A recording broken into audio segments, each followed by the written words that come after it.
যেই দুরূদ পড়ে তার দুরূদ কোটি কোটি ফেরেশতারা থাকে। এই দুরূদ রওজায়ে মুবারকে পৌঁছানো হয়। এই জন্য দুরূদ শরীফ সবসময় উপকারী, বিভিন্ন ধরনের উপকারী। মানুষের বিভিন্ন বালা মুসিবত, অর্থ সম্পদ ইত্যাদির জন্য দোয়াও চায়, চেষ্টাও করে। দুরূদ শরীফের মাধ্যমে তার সব বালা মুসিবত দূর হইতে পারে, গ্যারান্টি আছে হাদিসে পাকের মধ্যে। কিন্তু বস্তু দুনিয়া, মানুষের দিল ওইদিকে যায় না।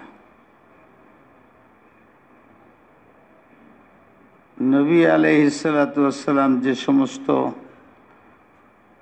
ব্যবস্থা আমাদের জন্য করছেন, সার্বিক বিষয়ে মুসিবত দফা করার জন্য, নিজের প্রয়োজন মেটানোর জন্য, এর চাইতে ভালো ব্যবস্থা পৃথিবীর কেউ করতে পারবে না। কোনো জ্ঞানীও না, কোনো কৃষকেও না, কোনো বিজ্ঞানীও না। শতবার বলার পরেও কেন জানি মন যায় না। চোখের সামনে দেখি বস, মরীচিকার উপরে আমরা বিশ্বাসী, আত্মা দেখা যায় না। তাই আত্মার প্রয়োজনের উপরে আমরা বিশ্বাসী না। হাতে পায়ে শরীরের কোনো অঙ্গে ঘা দেখা দেয়, কেটে যায়, ডাক্তারের পিছনে টাকাও খরচ করি, দৌড়ও পাড়ি, সময়ে দিই। কিন্তু শরীর যে কিছুই না, আত্মা না থাকলে 100 ভাগ বোঝার পরেও আত্মার ক্ষুধা লাগে, তার খাদ্যের চিন্তা নাই। আত্মা ঘা ধরে, দূর করার চিন্তা নাই। এই উদাসীনতা মুসলমানদেরকে আমলান কার্যত ইসলামের থেকে দূরে রাখতেছে, দূরে ফেলায় দিতেছে। খুবই আহাম জিনিস। ওয়াজ তো করতেছি, শুনতেছেন, শুনাইতেছি, মন যায় না, মন যায় না। বিশ্বাস কামেল হয় না। কেন জানি হয় না? আমরা জানি শয়তান 24 ঘন্টা লেগে থাকে। ওমা উবাররিউ নাফসি ইন্নান নাফসা লাআম্মারাতুম বিসসুই ইল্লা মা রাহিমা রাব্বি। শয়তানের এজেন্ট নফসে আম্মারা আমার ভিতরে আছে। কোন দেশের ভিতরে আরেক দেশে হস্তক্ষেপ করে কিভাবে? তার কিছু এজেন্ট থাকে ওই দেশে, তাদের মাধ্যমে কূটনৈতিক সম্পর্ক করে আরেক দেশের প্রেসিডেন্টও ঢুকে, মন্ত্রী মিনিস্টাররা ঢুকে পরামর্শ করে। আর সার্বিক দায়িত্ব পালন করে এজেন্ডারা। সারা পৃথিবীতে এই নিজাম। কূটনৈতিক সম্পর্কের নামে গোপনভাবে দেশে ঢুকে দেশের পরিস্থিতি চিন্তা ভাবনা করে তাদের স্বার্থ উদ্ধার করে। একবার দুইবার আসে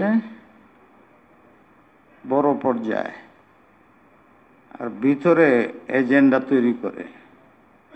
সারা দিন, সারা সময়, সারা বৎসর, সব সময়, বৎসরকে বৎসর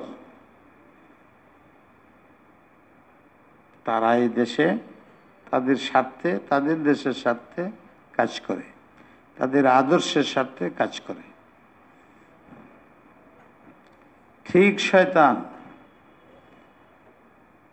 সারা পৃথিবীর মুসলমানকে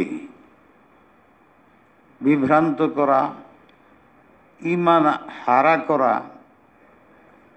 এর জন্য সে নিজেও আসে। এজেন্টরা যে আসে, গোয়েন্দারা আসে, কেউ টের পায় না। নফসে আমারা হইল তার এজেন্ট, আপনার শরীরের ভিতরে আছে। সে আপনার দিলের উপরে কাজ করে, ব্রেনের উপরে কাজ করে, বোঝা যায় না। ঈমান থেকে, সুন্নত থেকে মনকে সরায় দেয়। এটা হলো অন্তরের রূপ ধরায় দেয়। এই ব্যাপারে উদাসীনতা, গাফলত আমাদের অনেক বেশি। চোখের সামনে লাভ, নগদ স্বাদ ছাড়তে মনে চায় না। অনেকে বুঝাও বলে আল্লাহ দয়ালু, আল্লাহ মাফ করে দিন। এই ভাইরা আমার, নিজেকে নিজে না চিনলে পৃথিবীর কারো দ্বারা নিজের কল্যাণের আশা করা ঠিক না। একমাত্র আল্লাহ জাল্লা শানুহুই নবী আলাইহিস সালামকে মাধ্যম বানিয়েছেন। আপনি আমার মূলত কল্যাণকারী আল্লাহ। এই ঈমান যার যত মজবুত হবে সে তত দুনিয়াতে শান্তি পাবে, আখিরাতে শান্তি পাবেই। মাধ্যম হইল সুন্নতে রসুল, তরিকায়ে রসুল, ওনার কর্মসূচি বাস্তবায়ন মহাব্বতের সাথে। অন্যের কল্যাণকামী হওয়া, অন্যকে কষ্ট দেওয়া কখনো মনে না আসে।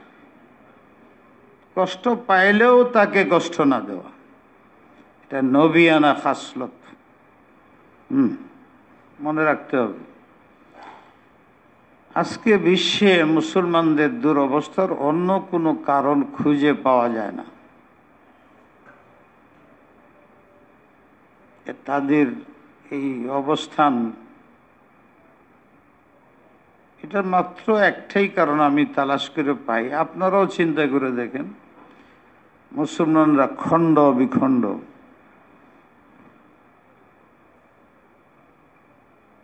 একজন আরেকজনের শুভাকাঙ্ক্ষী না। সামগ্রিকভাবে, যে কারণে আমাদের ঐক্য শক্তি নেই। বিদেশি কালচার, তাহজিব, তামাদ্দুন, অমুসলিমদের সংস্কৃতি, তাদের চরিত্র আমাদেরকে গ্রাস করতেছে। বিশেষভাবে যারা জীবনের প্রথম স্তরে আছে,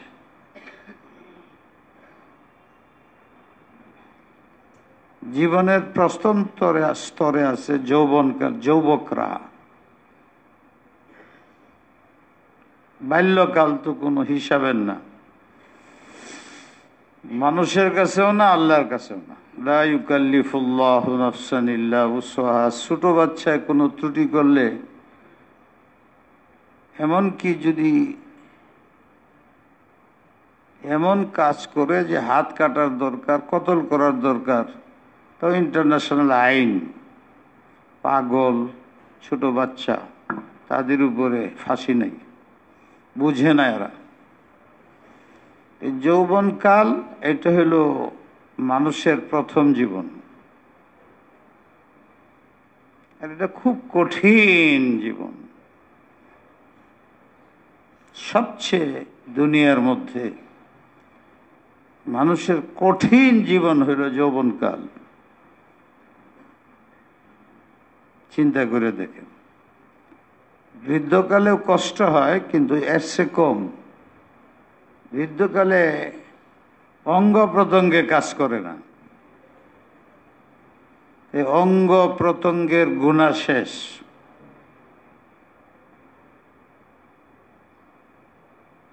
নেকি, এটা আল্লাহর দয়া।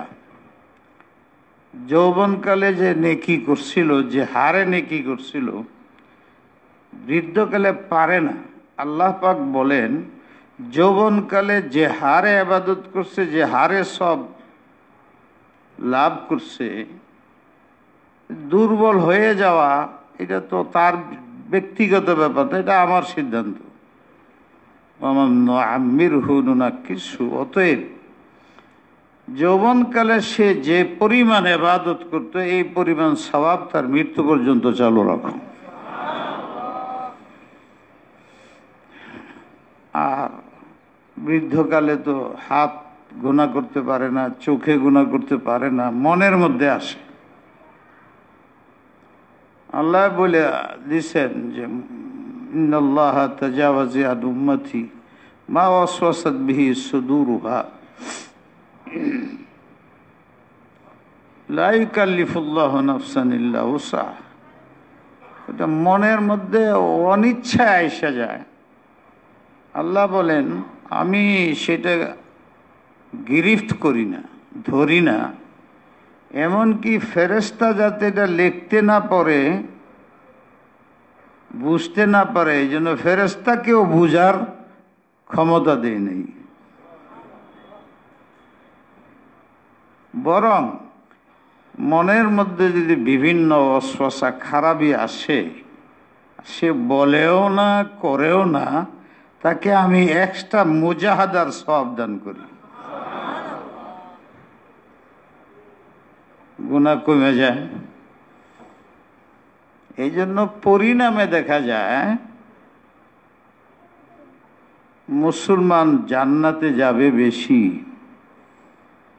হুজুর বলছেন, একটা গরুর শরীরের মধ্যে যদি সবটি চুল চাল কালো থাকে আর একটা সাদা থাকে, সবটি সাদা একটা কালো, ওই সবটি সাদা একটা কালো, সবটি সাদা জান্নাতে যাবে, ওই একটা কালো জাহান্নামে যাবে। এটা উপমা স্বরূপ বুঝাইছেন। যারা তওবা করবে না, অপরাধের উপরেই তার মৃত্যু, বৃদ্ধ হওয়া সত্ত্বেও, বুঝা সত্ত্বেও করে না, তবু আল্লাহর দয়া এই। তাই মুসলমানরা যদি ঈমান নিয়ে মরতে পারে, তাহলে আল্লাহ পাক শেষ পর্যন্ত তাকে মুক্তি দিবেন, জান্নাতে যাবেন। এই জন্য জান্নাত সংখ্যাও বেশি, বড়ও বেশি,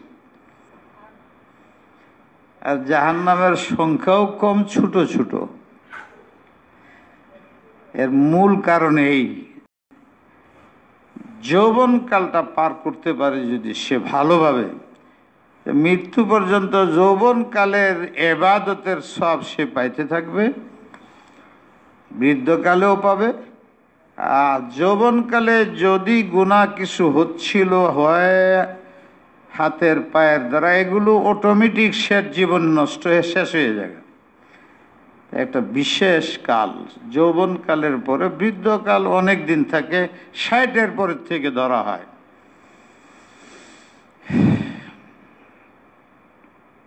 পুরাপুরিভাবে 60-এর পরে মানুষ আস্তে আস্তে নিস্তেজ হয়ে যায়, অঙ্গের দ্বারা গুনাহ করে না। এরপরে যদি 5-10 বছর বাঁচে, খালি কোরআন শরীফ পড়ে, তওবা করে, মানুষের দ্বারা দোয়া করায়, হুজুরদের দ্বারা দোয়া করায়, আল্লাহ আল্লাহ করে, জিকির আজকার করে, ফলে যৌবনকালে কিছু গুনাহ হয়ে থাকলে এটা এখানে কেটে যায়। ভাইয়েরা আমার, তাই যৌবনকাল এটা হলো সবচেয়ে কঠিন সময়। আপনারা দেখতেছেন দেশের মধ্যে, সমাজের মধ্যে, পরিবারের মধ্যে সমস্ত পেরেশানি এই যৌবনকালের লোকদের মধ্যে আছে। মুরব্বী তাদের বুঝাইতেছে, ওলামায়ে কেরাম বুঝাইতেছেন, তাদের অনেকে গ্রহণ করে কিন্তু দৃঢ় থাকতে পারে না অন্যদের কারণে। আর অনেকে বুঝেই নাই, বুঝে না, উল্টা যারা তাদেরকে ভালো নসিহত করে তার জন্য অমঙ্গল মনে করে। এমনকি এদেরকে দেখা যায় মুসলিম হওয়া সত্ত্বেও, বংশ মুসলিম, মা বাপ মুসলিম, দাদা দাদি মুসলিম হওয়া সত্ত্বেও তার সম্পর্ক মুসলিম ধার্মিক ছেলেদের সাথে নাই। অমুসলিম ধার্মিক তাদের সাথে তার সম্পর্ক, রাত দিন ওঠা বসা, কাজকর্ম সবটাই। এক শ্রেণীর মুরব্বীরা এক্ষেত্রেও তারা আধুনিকতার প্রশ্নে নীরব থাকে। ফলে এটা আসলে সন্তানকে সাহস দেওয়া হইল, তার সাপোর্ট করা হইল। হাসরের ময়দানে এই সন্তানেই মা বাপ যে তাকে সঠিক লালন পালন করে নাই তার বিরুদ্ধে নালিশ করবে। আল্লাহ পাক আমাদের বুঝার তৌফিক দান করুন।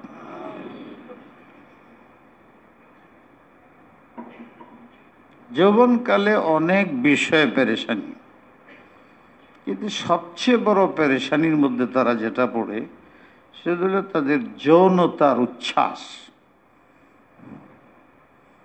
নামাজও পড়ে, রোজা রাখে, দিনই কাজ করে, দাওয়াতের কাজ করে, এরকম আছে, মাদ্রাসায় পড়ে, এটাও আছে। কিন্তু স্বভাবগত পরীক্ষা, লিনাবলুয়াকুম আইয়ুকুম আহসানু আমালা, কোরআনের মধ্যে আসছে। দুনিয়াটা পরীক্ষা, পরীক্ষার হল। এর ভিত্তিতে যে হেদায়েত পাবে, জান্নাত পাবে, যে হেদায়েত পাবে না সে জাহান্নামে যাবে।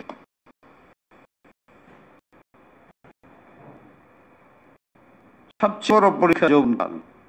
আর পৃথিবীর সবচেয়ে বড় পরীক্ষা হইল নারী আর পুরুষ, তাদের অবস্থান।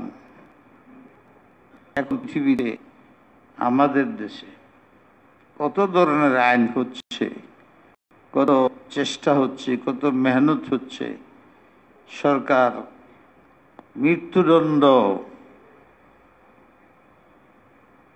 তারা বেবিচারী করে তাদের ব্যাপারে নিশ্চিত করছে, পরেও বন্ধ হচ্ছে না। অনেকে বলে এটি কার্যকর হয় নাই, এটা হইতে পারে। সুতরাং সরকারের দৃষ্টি দেওয়া উচিত কার্যকর করণের। কিন্তু আরেকটা জিনিস আছে, স্বভাব যখন নষ্ট হয়ে যায়, কচু পাতায় যেমন পানি ক্রিয়া করে না, স্বভাব চুরের নষ্ট হয়ে গেলে এর এক হাত কেটে দিবে, তো চুরি করবো আরেক হাত। ওই হাত কেটে দিলে ওই হাতেও বাদ দেয়া পাও দিয়ে চুরি করবো। দুইটা পাও কেটে দিলেও সে চুরি ছাড়ে না। আমাদের এই এলাকায় ছিল একজন, দুই হাত কাটা, দুই পাও কাটা। যখন দুই হাত ছিল, দুই পাও ছিল, তখন যে তার প্রতিষ্ঠিতি হয়েছিল, দল বানায় ফেলছিল, তাকে সর্দার মানত। সে যৌবনকালে সব সাইডে লাইন করে দিয়েছে। সুতরাং হাত কেটে দিছে দুটা, পাও কেটে দিছে দুটা, এরপরেও তিনি চোরদের সর্দার, ডাকাতদের সর্দার। আপনাদের মনে আছে কিন্তু থাকার কথা, এই তো আমাদের এই রাস্তা শনিয়াখারার রাস্তায় 2000 চোর ডাকাতের মিছিল বেরিয়েছে প্রকাশ্যে। আমাদের এই চুরি করার, ডাকাতি করার স্বাধীনতা দিতে হবে। পুলিশ হয়রানি যেন না করে। কোথাও কোথাও মার্কেটের নাম আছে সুরাই মার্কেট, চুরি করে মাল ওখানে রাখে। আমার গাড়ি চুরি হয়ে গেছিল, আমার ইঞ্জিন ফজরের নামাজে আইসি, ঠিক আছে, আর গিয়া দেখি নাই। খুব পেরেশান। আমারে বলে যে হুজুর তাড়াতাড়ি যান, পেয়ে যাবেন, কিছু টাকা নেবে। গেছি, পাইছি। তা কত সংঘবদ্ধ, সরকারও কিছু করতে পারে না।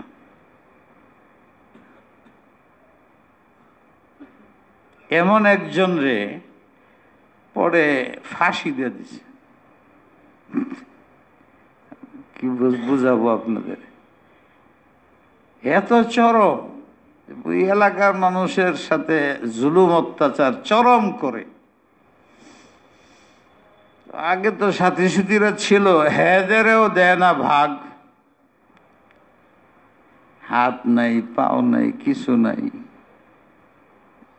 কিন্তু তার প্রভাব বাহিনী আছে, যা দে তার উপরে একতেফা করতে হয়, চেষ্টা করে 1 লাখ আনে, ফের 1000 দেয়, বাকি দিয়ে নিজের।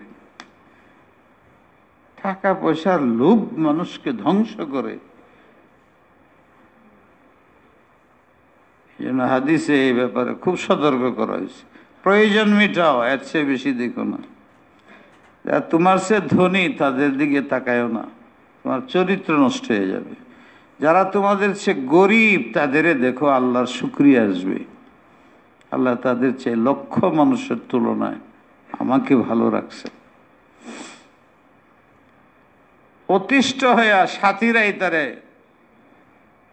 পাও নাই হাত নাই প্রভাব খাটায়। এটা ভূতের মতো, নাই ভূত দুনিয়াতে, কিন্তু ভূত ভয় লাগে জঙ্গল দিয়ে একা রাত্রে গেলে।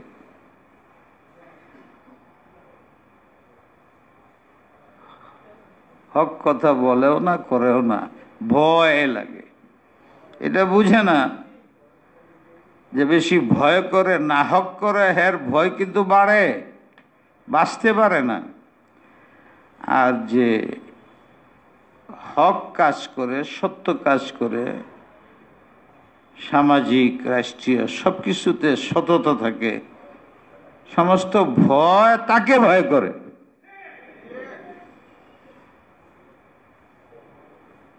এটা বুঝে না মানুষ, না হক কাজ করে, করায়, চুপ থাকে, না জানি কি হয়ে যায়, এই ভূতের ভয়। আল্লাহ পাক বলছেন, ইন তানসুরুল্লাহ ইয়ানসুরকুম ওয়া ইউসাব্বিত আকদামাকুম। ভয় নাই, তোমরা দ্বীনের কাজের সাথে লেগে থাকো, সে যেই হও দ্বীনের কাজ করো। তুমি যদি সাধারণ ব্যক্তি হয়ে থাকো, সমাজ হয়ে থাকো, সাধারণ মানুষ, আল্লাহ তোমাকে সর্বক্ষেত্রে সাহায্য করবে, এর চেয়ে বড় সাহায্যকারী নাই। সারা পৃথিবী তোমার পক্ষে, কিন্তু না হক 4 পয়সার লাভ হবে না, তুমি ধ্বংস হবে। সারা পৃথিবী তোমার পক্ষে, আর তুমি গুমরাহির উপরে আছো, তোমার 4 পয়সার লাভ হবে না, তুমি জাহান্নামে যাবে, দুনিয়াতেও লাঞ্ছিত বঞ্চিত হবে। সারা পৃথিবী আপনার পক্ষে, আল্লাহ আপনার পক্ষে নাই। এটা মনে করবেন, আপনার দুনিয়া আখিরাত উভয় ধ্বংসের কারণ। সারা পৃথিবী আপনার বিরুদ্ধে, আল্লাহ আপনার পক্ষে। আপনার এটা চুল বাঁকা করা দুনিয়াতেও সম্ভব নয়, আখিরাতেও সম্ভব নয়। তাইলে আপনি ভয় পাচ্ছেন কাকে? ভুল প্রথমেই হয়ে যেতেছে। আমরা তো মুসলমান, ভয়ের কিছু নাই। মুসলমানের শরীয়ত বিরোধী কাজের প্রতিরোধ গড়ে তোলা কাজ করা, এতে ভয়ের কিছুই নেই। যদি আপনার দুনিয়াতে চলেও যেতে হয়, এর জন্য তো আপনার শহীদের মর্যাদা লাভ করবেন। চিন্তা করেন কেন? আমাদের আকাবেরদের অনেক ছিল, সাহাবাদের যুগে মৃত্যু কামনা করতো, কামনা, আল্লাহ মৃত্যু দেও, আল্লাহ মৃত্যু দেও।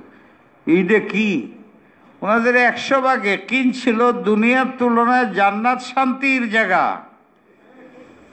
জান্নাতে যাইতে হইলে দরমিয়ানে মধ্যে মৃত্যু লাগে। আল মৌতু জসরু জাসরুন লিল হাবিব লিকাইল হাবিব লিকাইল্লাহ লিদুখুলিল জান্নাহ।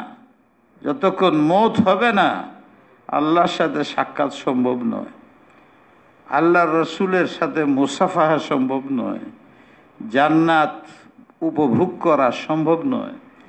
এই জন্য ওনারা ভাবতেন, ভাইবা হাত তুলে আল্লাহর কাছে বলতেন যে আল্লাহ আমাকে মৃত্যু দিয়ে দাও। তার 100 ভাগ ইয়াকিন থাকতো যে আমি মৃত্যু হলে জান্নাতে যাব। কে না চায় এটা? আমরা চাই না, ভয় লাগে, কারণ আসলে জান্নাতে যাইতে পারবো নাকি, পরে যদি জাহান্নামে যাই, এই চিন্তায় আমরা কেউ দোয়া করি। আমি যদি এখন দোয়া করি, আল্লাহ আমরা যারাই না আসি সবাই রে মৃত্যু দেওয়া দাও এই মসজিদের ভিতরেই, আমিন কয়জনে বলবেন? মধ্যে বলবে যে হুজুরের মাথা, এটা দোয়া হইল? কিন্তু আমার নবী আপনার হাবিব সাল্লাল্লাহু আলাইহি ওয়াসাল্লাম উনি তো দোয়া করছেন, আল্লাহুম্মা আহইনি মিসকিনান ওয়া আমিতনি মিসকিনান ওয়াহশুরনি ফি জুমরাতিল হাবিব ফি জুমরাতিল দুআফা ফি জুমরাতিল الضعفاء والمساكين اللهم أحيني مسكينا وأمتني مسكينا واحشرني في زمرة المساكين। আমিন করতে পারবো না আমরা? আল্লাহ দুনিয়াতে আমাকে মিসকিন বানায় রাখেন। কি আমিন বলবে? আমার অভাবী বানায় রাখেন। উম্মতের জন্য হেদায়েত, নবী কাছাকাছি হইতে হলে এই দোয়াই করতে হবে, পয়সাতে দূরে থাকতে হবে। পয়সা বেশি করতে গেলে হারাম পয়সা অবশ্যই ঢুকে যায়। ওয়ামিতনি মিসকিনান, দুর্বল অবস্থায়, অভাবী অবস্থায়, মুতাওয়াজে, দীনতাহীনতা, হে আল্লাহ তোমার সামনে নত শির অবস্থায় যেন আমার মৃত্যু হয়, মৃত্যু কামনা করি। আখিরাতের জীবনে আমার উম্মতের মধ্যে যারা মিসকিন ছিল দুনিয়াতে, আমার হাসর তাদের সাথে যেন হয়। আমরাও চাই, কিন্তু আমরা কেমন লাগে শুনি যখন মনটার মধ্যে একটু আসর হয়। কিন্তু বাহিরে যায় যখন দেখি বিরাট বিরাট বিল্ডিং, মার্সিডিজ গাড়ি, লাখ টাকার বাজার, স্বর্ণ রূপা, নিজে চাইলেও বিবির কারণে পারি না, বিবি চাইলেও স্বামীর কারণে পারি না, তখন আমাদের এই নবিয়ানা আদর্শ, উনি যে মডেল ভুলে দেয়। মজবুত ইমানের দরকার। যৌবন কালকে সংরক্ষণ করা, নিজের যৌবনের উচ্ছ্বাসকে কন্ট্রোল করা। এখানে আমি একটা কথা বলি, বারবারই বলি, কিন্তু অনেকে মনে করে হুজুর এরকম কথা বলে। হুজুর তো বলে, আর আপনার মনের মধ্যে থাকে। যৌবন কালে কঠিন পরীক্ষা আল্লাহ করেন যুবকদেরকে যে যে বিষয় দ্বারা, তার মধ্যে মারাত্মক হলো যৌনতা। এখানে কঠিন পরীক্ষা হয়। অনেক ছেলেরা লেখে, ইউনিভার্সিটির ছেলেরা, মাদ্রাসার ছেলেরা লেখে, আমার অভিজ্ঞতা এগুলো। তার বিপদ কি? দেখা যায় 90% ছেলে স্পষ্ট লিখতেছে আমাকে, যেটার খোলাসা হইল সে যৌন অস্থিরতা, উচ্ছ্বাসে ভুগতেছে, ক্ষতিগ্রস্ত হচ্ছে, এবং সে কাঁদতেছে, বলতেছে আমার কাছে লিখতেছে, আমার মতো ওরা হাজারো মুরব্বীর কাছে লিখতেছে, বুঝতেছে, তবু পারতেছে না সে। একটু পরীক্ষা, আর একটা হইল পারিপার্শ্বিকতা। এখানে সবচেয়ে বড় দায়িত্ব হইল তার মুরব্বীদের তার প্রতি খেয়াল রাখা। মুরব্বীদের মধ্যে খুবই উদাসীনতা, অচেতনতা আছে। একটা ছেলে যোগ্য, বয়স হয়ে গেছে, তার বিবাহের দরকার, সে মুখ খুলে বলতে পারে না মা বাপকে এই ধরনের কথা। অনেক ছেলেরা, অধিকাংশ অনেক এই ব্যাপারে লাজুক হয়, সে বলতে পারে না। অনেক সময় বললে দেখা যায় ধমক খেতে হয়। অর্থের অভাবকে স্বভাব বানায়, কারণ বানায়, বিভিন্ন অজুহাতে উপযুক্ত ছেলেটা কানতেও থাকে, সে বলতে পারে না। হয়তো দাদা দাদি নানিরা একটু একটু বলে তো হেন ধমক খায়। হয়তো এইভাবে কেউ বলবে না আপনাদেরকে, কিন্তু আমার অভিজ্ঞতা, এই ছেলেটা ধ্বংস হয়ে যায়। আপনি চাইতেছেন বয়স হোক, দিয়ে অর্থে স্বনির্ভরশীল হোক, কিয়ামত পর্যন্ত কোনো মানুষ, কোনো সরকার, কোনো সমাজ স্বনির্ভরশীল হইতে পারে না। স্বনির্ভরশীল শুধু আল্লাহ। পৃথিবীর স্বনির্ভরশীলতার যে কথাটা, এটা সাময়িক দেখে আর বলে, এর কোনো বাস্তবতা নাই। স্বনির্ভরশীল কেমনে হবে যদি আল্লাহ না করে? অজুহাত দেখায় অনেকে অভাবের।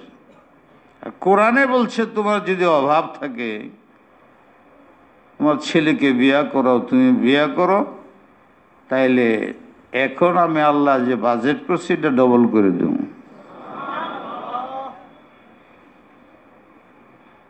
ডবল করে দেব। আমার হাবিব, আপনার হাবিবেও বলছেন 3 কাজে দেরি করবে না। নামাজের সময় হলে নামাজ পড়বে,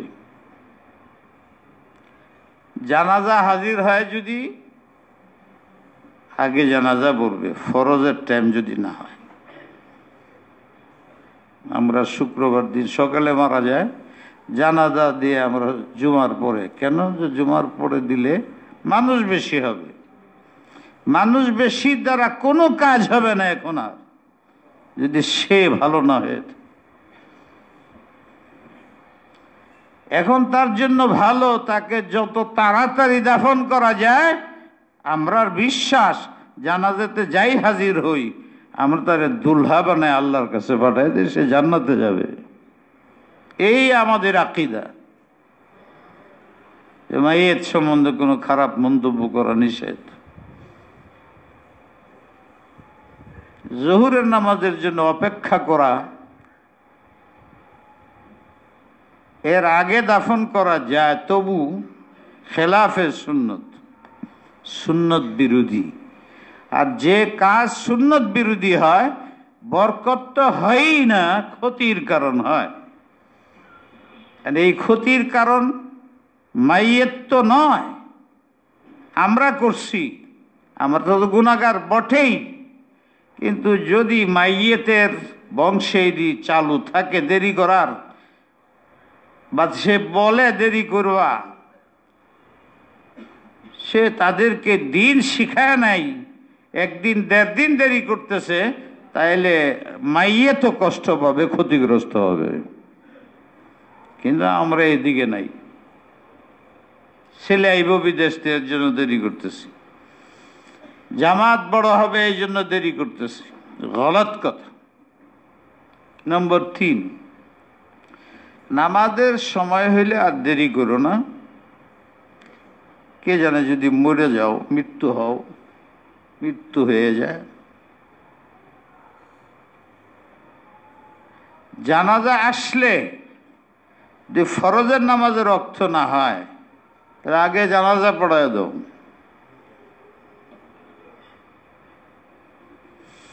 এমনিভাবে আল আইম্মু ইদা বুজিদাত লাহা কুফওয়ান, তোমার মেয়েকে, তোমার ছেলেকে যৌবন আসলেই তার অবস্থা পর্যবেক্ষণ করো,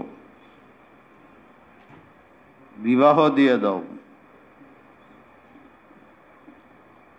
তুমি পয়সার অজুহাত পেশ করতেছো, বয়সের অজুহাত পেশ করতেছো, বড় ভাইয়ের বিয়া হয় নাই, ছোট ভাইয়ের বিয়া হয় নাই, এই সমস্ত নিয়ে বৎসরকে বৎসর কাটাইতেছে। সবার অবস্থান এক হয় না। তুমি স্বনির্ভর শিল বানাইতে চাইতেছ, চাচাতো ভাই বড় বিয়া হয় নাই বুঝাইতে চাইতেছ। এই সামাজিকতার প্রশ্নে পড়ছ যেটার শরীর কোনো ভিত্তি নাই। ওদিক দিয়ে তোমার ছেলে আখলাক চরিত্র সব ধ্বংস করে আসছে। পর্দার বেলায় তো নাই। এমন এমন ঘটনা ঘটতেছে, ভাই বড় ভাবির সাথে সম্পর্ক,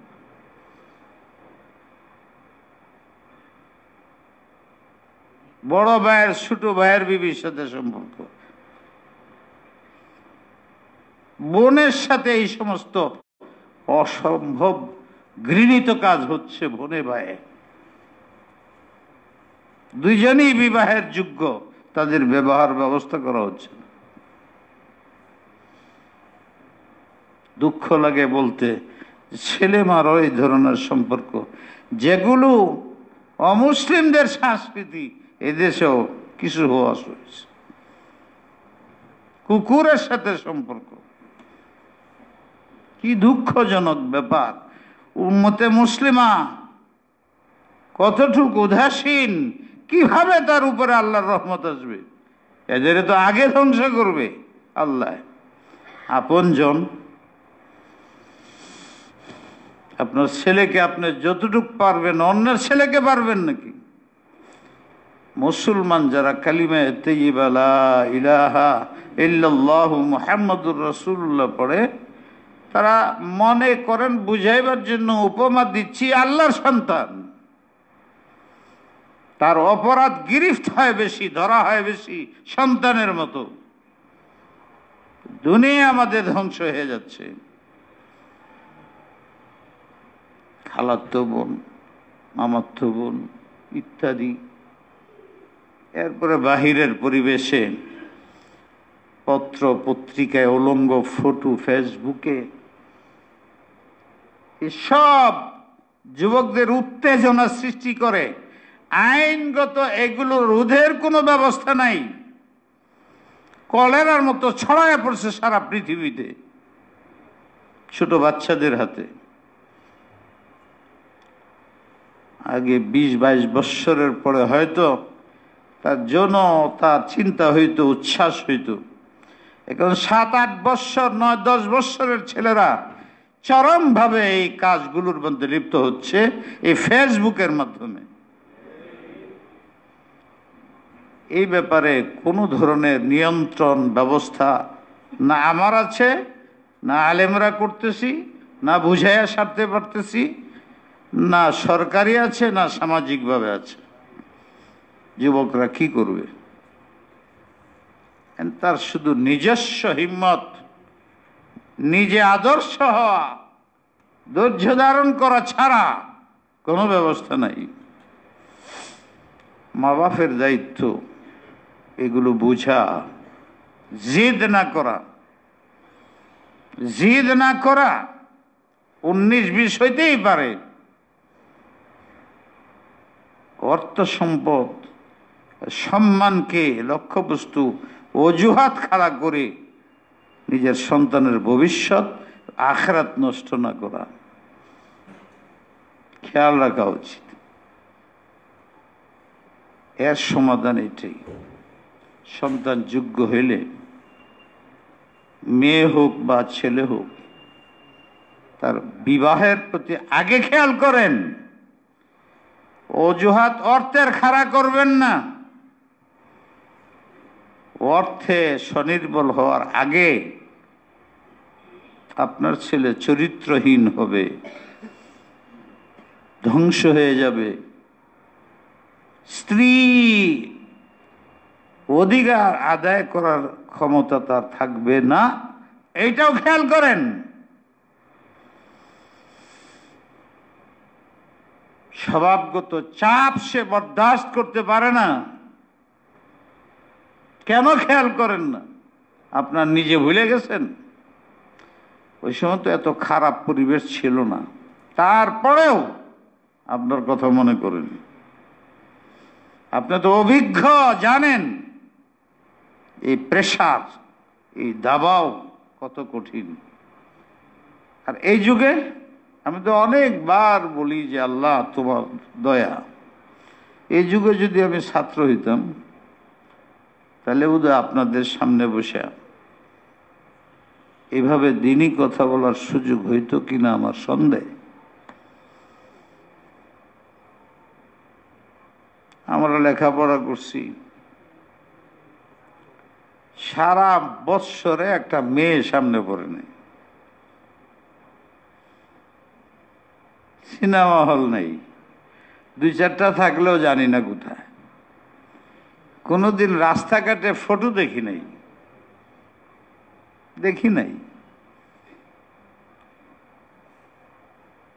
আমি তো এই অবস্থায় আছি। কোনো সময় যদি সামনে পড়ে যেত কোনো মেয়ে, হঠাৎ মেয়ে লজ্জায় মুখটু ঘুরে ওদিক দিয়ে চলে যেতেছে, এইটা হইতে পারছে। 86 সাল পর্যন্ত 1900 আমার তো টেলিফোনই নেই, মাদ্রাসায়ও নেই। পরে যে একটা আইসে বোধহয় গণলে আমার এই বাকি 52 বৎসরে বোধহয় 52 বার ধরি নেই।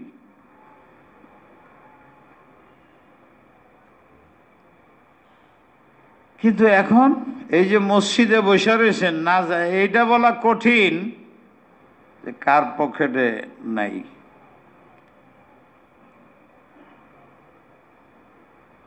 এবং এর মধ্যে ছাত্র আলেম গায়রে আলেমের পার্থক্য নেই। আসতে সময় আমার পকেটে একটা ছিল ছোট, থুই আইছি, এই জন্য আমারটা খালি আছে।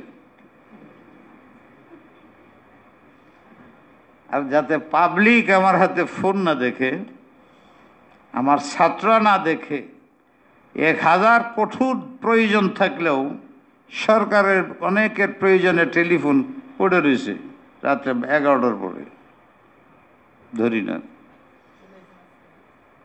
হাজারো টেলিফোন করে মানুষে, ধরি না পরে হ্যাঁ করাই বাদ দিছে, 60টা 70টা করছে। বেনামা হইলে তো কথাই নেই, নামা হইলে রাত্রে 11টার পরে দেখি ঘরের মধ্যে ঢুকে একা একা, আবার এই বিবি আসতেছে লুকায় তুই।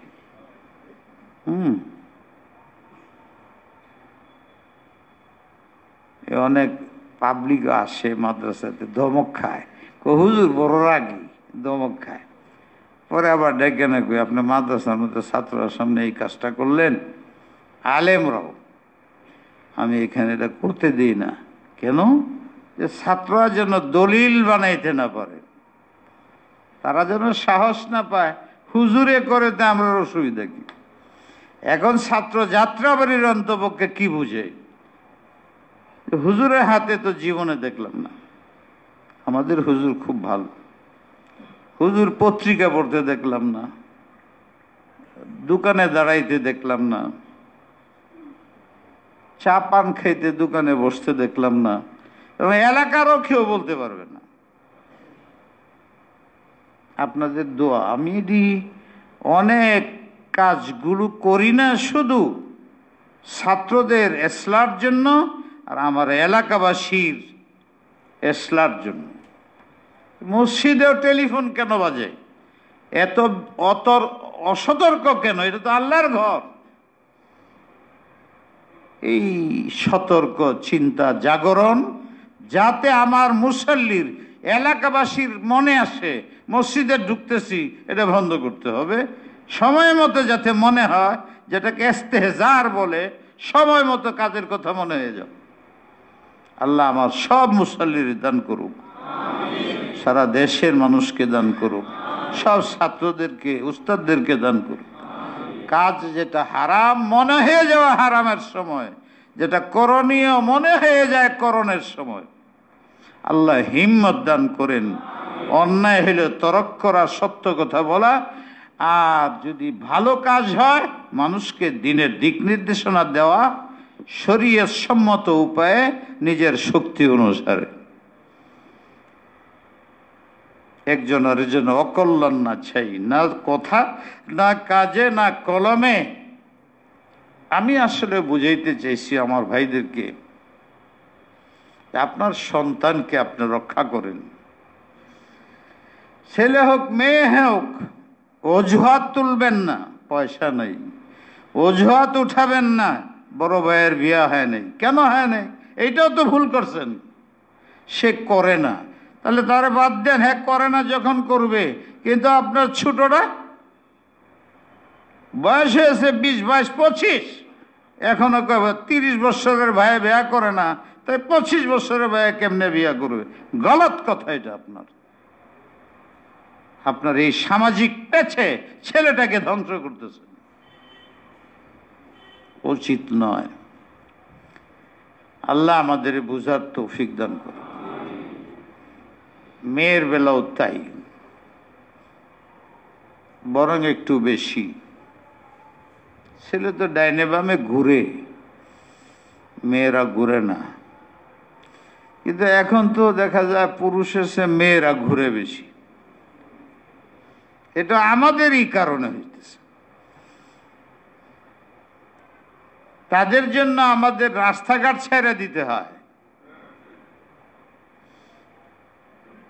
তাদের আমাদের শরীরের সাথে শরীর লেগে গেলে তার দোষে লাগলেও আমি দায়ী। এখনো কিছু এটা আছে, কিন্তু আর কিছুদিন পরে যে যা ভাব দেখা যায়, ইচ্ছাকৃত ধাক্কা দিলে খুশি হবে লাগে, দুইজনেই খুশি হবে। ইউরোপিয়ান কান্ট্রির আইন এটি। খুশিতে যদি একজন আরেকজনকে ধাক্কা দেয়, হাত লাগায়, চুমা দেয়, আরো কিছু করে, এটা তাদের দেশের আইন। ওরা তো প্রকাশ্য হয়, দেখে আরেক দুজনে দেখে, তখন তাদেরকে মুবারকবাদ বাংলাতে কই, তাদের আঙ্গুলে এভাবে দিয়া নাইস বলতে হয়, সমর্থন করতে হয়, তাকে হিম্মত দিতে হয়। ভেরি নাইস, বেটার, বেস্ট, মানে তাকে ধন্যবাদ দিতে হয়। ওরা দুইজন যদি মনে করে বুঝে আপনি ঘৃণা মনে করতেছেন, অসভ্যতা মনে করতেছেন, তাদের অধিকার আছে আপনার বিরুদ্ধে আইনত ব্যবস্থা নেওয়ার। আমরা এই কাজ করতেছিলাম, সে আমাদেরকে অবাঞ্ছিত কাজের মনে করছে, অথবা আমাদেরকে ঘৃণা করছে, ঠেস দিছে, তাহলে আপনার বিরুদ্ধে আইনত ব্যবস্থা হবে। ইউরোপিয়ান কান্ট্রি এত উন্নত হয়ে রয়েছে এই ব্যাপারে, এটাকে তারা নাম রাখছে ডিজিটাল, এটাকে তারা নাম রাখছে অত্যাধুনিকতা। শরীয়তে সম্পূর্ণ হারাম। শরীয়ত তো বলছে কাছেও যেও না, তাইলে তুমি আসল কাজে লিপ্ত হবে।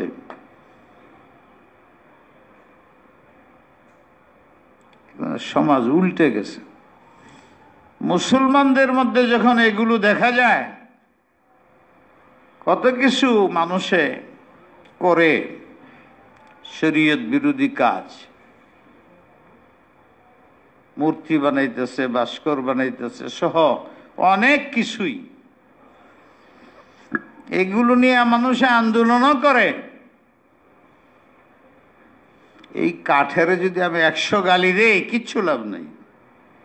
পায়খানা করে দিল, কিচ্ছু লাভ নেই, এর কিছু হবে না। সারা পৃথিবী একত্রিত হয়ে আমার নবীর উপরে, আমার আল্লাহর উপরে, আমার কোরআন ও সুন্নাহর উপরে যা ইচ্ছা তা বলে, আল্লাহর চুল পরিমাণ ক্ষতি হবে না। আল্লাহর চুল পরিমাণ রসুলের ক্ষতি হবে না।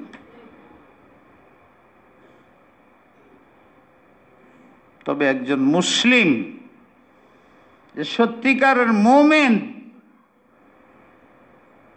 বাপের উপরে আঘাত সহ্য করতে পারে না। ইমানের উপরে আঘাত আসলে, নবীর উপরে আঘাত আসলে, শরীয়তের উপরে আঘাত আসলে, শরাব মদ খাইলেও আল্লাহর রসুলের উপরে আঘাত আসলে তখন সে সহ্য করতে পারে না। এই উপলব্ধির সবার দরকার। এটা মুসলিম দেশ, সবার দরকার। ছাত্রদের দরকার, উস্তাদদের, আলেমদের বেশি দরকার। কিন্তু আমাদের দেশে আবার জজবা বেশি। যে কাজ করতে চাই, জজবায় বেশি করে ফেলাই। ফলে শাশ্বত লাভ, অভিষ্টত অর্জন হয় না, আরো বেশি ক্ষতির সম্মুখীন হয়ে যায়।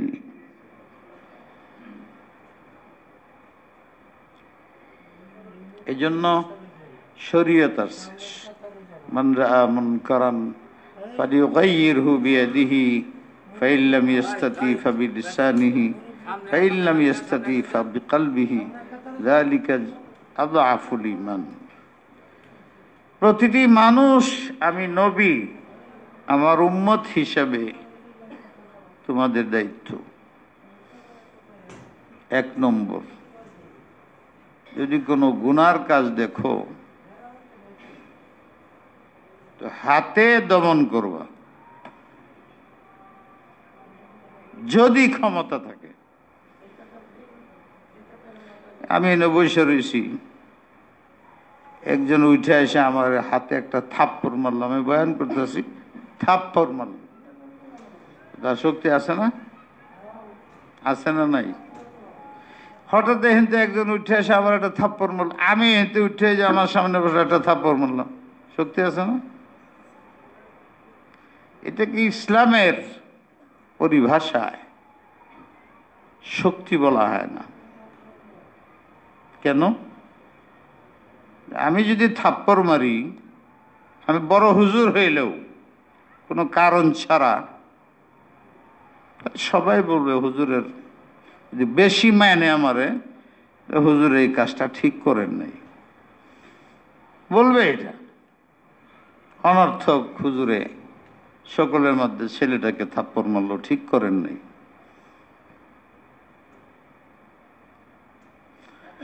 আর যদি একটা ছেলে আসে হুদে আমার থাপ্পড় মারে, তাহলে সে মসজিদে জীবন লিয়ে যেতে পারে কিনা?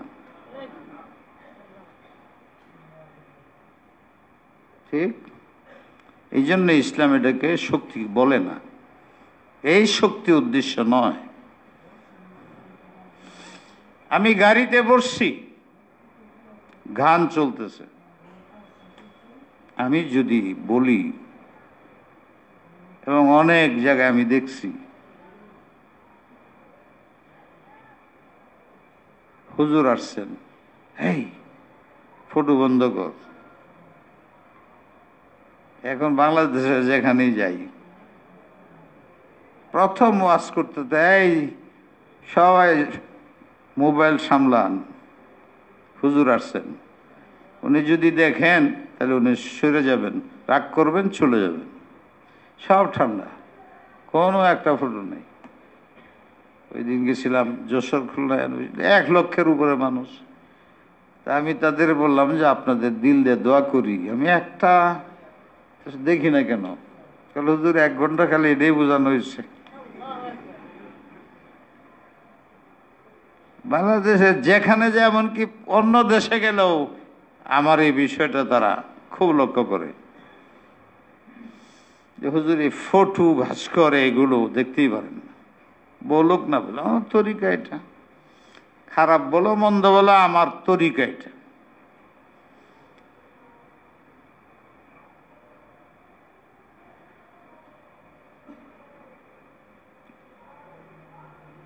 শরীয়তের কাজ একটা হলো হালাল মনে করে হালাল করা, একটা হলো হারাম জিনিসকে হালাল মনে করা। হাদিসে আছে মানিস্তাহাল্লাল হারামাহু ওয়া হাররামা হালালাহু ফাহুয়া কুফরুন ফাকাদ কাফার।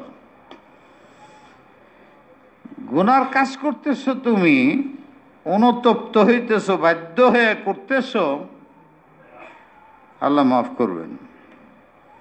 কিন্তু গুনার কাজকে হালাল সার্টিফিকেট দিয়ে, গুনার কাজকে হালাল বানায় করলে তোমার এটা কুফরি হয়ে যায়। এটা কোনো মুসলিম সহ্য করতে পারে না। এখন আমারে দেখলেই গান বন্ধ হয়ে যায়, তারপরেও যদি চালু থাকে, আমি যদি বলি ভাইয়ারা গান গুনার কাজ বন্ধ করো, এই হুজুরে বলতেছে রে বন্ধ কর বন্ধ কর, সবাই আমার কথা মানে। এইখানে বলা আমার উপর ওয়াজিব,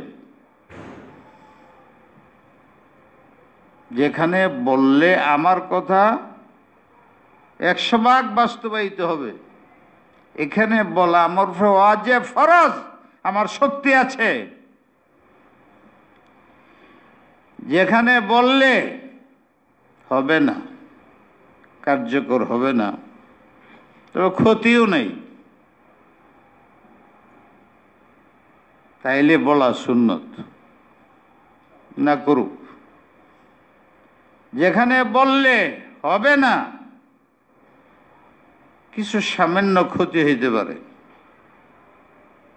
গালি দিতে পারে, মৌলভী সাহেব চুপ করে বয়ে দেন, 2-4টা গালিগুলি দিল, মোল্লার কারণে দুনিয়ার স্বাদ মিটাইতে পারলাম না রে। আপনি সহ্য করেন, বলা আপনার জন্য জায়েজ, মুস্তাহাব, একটু সহ্য করেন, সব হইব। কিন্তু যদি বললে আপনারা থাপ্পড় দেয়, আগে আছেন 50 মিটার, যে আমি গেলাম বন্ধ করেন 100 মিটার দেশ আছে। আগে তো বসছিলাম কিছু কিছু কানে, তো কান ফাইটে যেতেছে। আগে হেরা বাজাইতেছে, শুনতেছে, আমি বসে বসে জিকির আজকার করতেছিলাম। এখন জিকির আজকার করাও কঠিন হয়ে গেছে, যাও জিকির ছিল এটাও বন্ধ। এখানে বলা না জায়েজ, গুনাহ। ডেক বসাইছে, যদি আমি বলি তে বন্ধ হয়ে যাবে, ফরজ। বেদাত করতেছে, আমি যদি বলি বন্ধ হয়ে যাবে, ফরজ বলা বন্ধ। তুমি বললে একটু কেসকাল হইলেও বন্ধ হয়ে যাবে, তাহলেও ফরজ, ওয়াজিব। বললে তোমার কোনো ক্ষতিও হবে না, কাজও হবে না, তাইলে তোমার জন্য সুন্নত। কিছু বললে তুমি কাজও হবে না, 2-4টা গালি খাবে, কিন্তু একটা অসত্যের প্রতিবাদ হইল, তোমার সব হবে, বলা যায়। কিন্তু তুমি নিষেধ করলে একটা বেদাতের জন্য এমন জায়গায়, এমন লোকদের সামনে, এমন স্থানে, একটা পাপ হইতেছিল এখন 1000 পাপ হইতেছে। এটা নিয়ে মারামারি রক্তাক্ত হয়ে যেতেছে, কাজ কিছুই হইল না, মধ্যে থেকে আরো অনেক ক্ষতি হয়ে গেল দিনের। তাহলে তোমার শক্তি নাই শরীয়তের দৃষ্টিতে, না। তাহলে কি করবা? বিয়াদি, হাত। হাতের অর্থ শুধু মায়ের না, আমার ছেলের থাপ্পড় দিতে পারি, অন্যের ছেলের থাপ্পড় দিব কেমনে? অথবা এটা রাষ্ট্রীয় ক্ষমতায় আছে, সে শক্তি প্রয়োগ করতে পারে, হাত প্রয়োগ করতে পারে, অস্ত্র প্রয়োগ করতে পারে, কিন্তু মানুষের ব্যক্তির নাই। বিয়াদিহির আরেক অর্থ হইল লেখার মাধ্যমে, কিন্তু লেখা সংযমশীল, হৃদয়ে ঢুকে,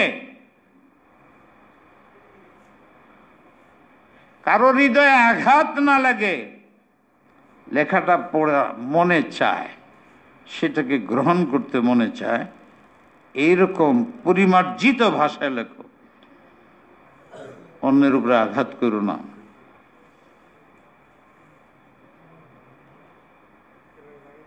বিল মাওয়াইজা। হাতের আরেক অর্থ হইল, তোমার যদি অর্থ সম্পদ থাকে, অর্থ সম্পদ যদি তুমি খরচ করো, তাহলে গুনাহটা মিটে যাবে, গুনাহটা কমে যাবে, গুনাহটা হবে না। তাহলে ফরজ তোমার উপরে। এই বিয়াদিহির অর্থ দান খেরাত করো। নামাজ পড়ে না, তারা বলে দে তোমার 100 টাকা দিব মাসে নামাজ পড়লে, চাকরির মধ্যে বাড়াই দিব, এবং তোমার আরো প্রয়োজন থাকলে আমি সারাই দিব। তোমার 1 লাখ টাকা বেতন দিয়ে আরো 10,000 দিব তোমাকে। বিয়াদিহির 3 অর্থ। রাষ্ট্রীয় ক্ষমতার অধিকারী, বিয়াদিহি শক্তি প্রয়োগ, যেভাবে পারো অন্যায়কে প্রতিহত করো। আর তুমি রাষ্ট্রীয় ক্ষমতার অধিকারী নও, তো বিয়াদির অর্থ দান খেরাত করো, লিখক ভালো কথা লেখো। যদি না পারো বিলিসানি, এই যে আমি বয়ান করতেছি, বয়ানের মাধ্যমেও মানুষকে ক্ষিপ্ত করো না, মানুষের দিলে আঘাত দিও না, দলাদলি সৃষ্টি করো না, কাদা ছোড়াছুরির লাইন পূরণ করো। বিল হিকমা, তোমার অভিষ্ট লক্ষ্য অর্জন করো সুকৌশলে। যদি না পারো, প্রথম তো এই 2 নম্বর বোঝা গেল, আল্লাহ রসুল বুঝতেছেন 1 নম্বর হাতে সবাই পারবে না, তাইলে অন্যরা বাদ পড়বে না। বিলিসানি ওয়াইজিনরা, ওয়াজ করো, দাওয়াত দেও, তবলিগ করো, তালিম তরবিয়তের মধ্যে মোহাব্বত, মাওয়াইজা, হিকমত রাখো। এমন বয়ান করো না যে বয়ানের কারণে নিজেদের মধ্যেই ফাটাফাটি শুরু হয়ে যায়, ফাটল সৃষ্টি হয়ে যায়, কারো প্রতি খারাপ ধারণা, কারো প্রতি ভাড়া ধারণা, ওখানে ইসলামের শত্রু হিসাবে তাকে স্বীকৃতি দেওয়া, এইগুলো করো না মুসলমানরা। তুমি যাকে দেখো মসজিদে আসে, নামাজ পড়ে আর যায়, সাবধান, তাকে কাফের বলো না। কোন গুনার কারণে 3টা জিনিস মনে রেখো। তকদির যে বিশ্বাস করে তাকে, আর যে ঈমানওয়ালা হয় তাকে লা ইউখরিজুহু মিনাল ঈমানি বিযামবিন, সে গুনাহ করে বিধায় তাকে তাকফীর করো না, তাকে হ্যাঁ প্রতিপন্ন করো না, কাফের ফতোয়া দিও না, এগুলো বহুত কঠিন। দূরে থাকো, তাকে বুকে নিয়ে দিনের দিকে আনো। সে বেদাতি, তাকে বেদাত মুক্ত করো। কাদিয়ানি কাফের হয়ে গেছে অত্যাধিক, তাদের জন্য দোয়া করো হেদায়েতের, শক্তির বাইরেই কিছু করো না। সরকার বহু চাপে থাকে, বিভিন্ন কাজ করে, প্রতিবাদের সুরে প্রতিবাদ করো, পতনের প্রতিবাদ করো না, যেটা আমাদের ভবিষ্যৎ বন্ধ হবে। দেখা যাচ্ছে মসজিদের বয়ান বন্ধ হচ্ছে, কেন? ওয়াজ বন্ধ হয়ে যেতেছে, কেন? সীমা লঙ্ঘন হয়েছে, সরকারকে প্রতিপক্ষ বানানো হয় না যেন। আমরা তো সরকার নিয়ে কিছু না, আমরা চাই আমাদের দিনই কাজগুলো আমরা অবাধে করতে পারি। রাজনীতি নয়, যারা রাজনীতি করে তারা রাজনীতি করুক, কিন্তু শরীয়ত সম্মতভাবে, শরীয়তের বাইরে যায় নয়। আর যারা অরাজনৈতিকভাবে দিনের কাজ করে তারাও যেন প্রতিপক্ষ না হয় এবং সরকারকে না বানায়। তাদেরকে বুঝাও, তাদের পর্যন্ত যা সহি মসলা বুঝাও। তারা যে এখন ফতোয়া দেওয়া শুরু করছে, তারাই মুফতি। তারা যে মুফতি নয়, আলেমদের ফতোয়া চালাইতে হবে ধর্ম, এটা তাদের বুঝাও। কিভাবে? লাঠি দিয়া? আমি গালাগালি করি, আপনারা বসবেন, আপনারা গর্দবের দল এই এলাকায় থাকেন, এটা যদি কয়েকটা কই, আর যদি আমি আমার ব্যথা বলি, চোখের পানি ফেলাই আপনাদের সামনে, আর বলি আপনাদের চোখের পানি ফেলে কাঁদতেছি আপনাদের কাছে, গানের যেন আওয়াজ মাদ্রাসায় না ঢুকে, এখানে 8-9 হাজার ছেলে কোরআন শরীফ তেলাওয়াত করে, লেখাপড়া করে, আপনারা যদি জোরে মাইক চালান তাহলে আমার ছেলের হেফসখানা বন্ধ হয়ে যায়। আপনাদের হাতে ধরি, আপনাদের পায়ে ধরি, চোখে কান্দে কান্দে যদি আপনাদের কাছে আমি আবেদন জানাই, তাহলে পরের দিন থেকে বন্ধ হয়ে যাবে। আমি চাই এটা, আমি এটা চাই। কথা অনেক লম্বা হইল। আমি একটা জিনিসে খুব পেরেশান হইতেছি। যাত্রাবাড়ি মাদ্রাসা তো এলাকা তো আছেই, অনেক মাদ্রাসার মধ্যে দেশ একটা অন্যতম মাদ্রাসা যাত্রাবাড়ি। এলাকা মানুষ এটাকে প্রাণ মনে করে, নাজাতের জরিয়া মনে করে। এখানে ছাত্র এত মুআদ্দাব, শান্ত, এতগুলো ছাত্র নামাজ ছাড়া, আসরের পরে ছাড়া দেখা যায় না। আল্লাহ পাক তাদের জাযায়ে খায়ের দিক। যে কোনো কারণে আমি কোনো সময় বাস দিনই মসজিদ এগুলো ছাড়া মাদ্রাসা মসজিদ ইত্যাদির বাইরে যাই না। কিন্তু যখন বর্তমানে যে সংকটটা দেখা দিছে, বিভিন্ন ভাবে দেশে আলেম, সরকার, ভাস্কর, নবীর ইজ্জত সম্মান ইত্যাদির ব্যাপারে আগেও হয়েছে, তা কিন্তু আমাকে এতটুক প্রয়োজন মনে হয় নাই, করি নাই। নিজে ব্যক্তিগতভাবে যা পারছি করছি। এখনকার পরিস্থিতি ভিন্ন হয়ে গেল। আমার সারা দেশের মাদারিস ইত্যাদি উলামায়ে কেরামের যে শিক্ষা বোর্ড, হয়তো আপনারা জানছেন, এইটাও কেন জানি আল্লাহ ইচ্ছা করছে না আমার উপরে ছেড়ে দিছে, যেটা জীবনেও আমি আশাও করি নাই, চাইও নাই, দূরে থাকতে চাইছি, কিন্তু এটা আমার ঘাড়ে আসছে।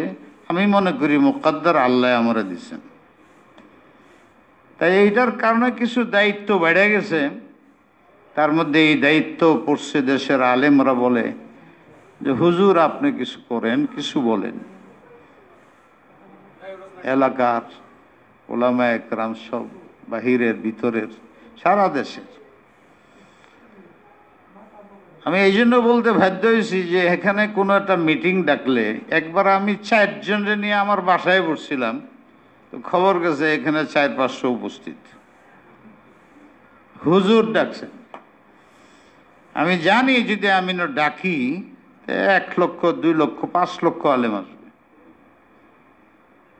মজলিসে দাওয়াতুল হকের ডিসেম্বরটা বদলাই দিছি আমি হালাতের কারণে। হয়তো জানুয়ারি ফেব্রুয়ারির দিকে হইতে পারে যদি দেশের হালাত ভালো থাকে, কিন্তু মানুষ বুঝতেছে না। আমি দেশের 100 আলেম ডাকছি, মনে করেন সারা দেশ থেকে 100 আলেম, 64 জেলাতে 64 জন, সব মিলে 100 বা এর কিছু বেশি আলেমরে আমি ডাকছি। আর এইটা ছাত্র আলেমরা শুনো, তোমরা অনেক কিছু লিখতেছো, ভুল লিখতেছো। এখানে আম কোনো সভা ডাকা হয় নাই, যেমন দাওয়াতুল হকের মিটিং হয় এরম না। আমি নির্ধারিত 100-150 আলেমকে ডাকছি, একটা বৈঠক ডাকছি।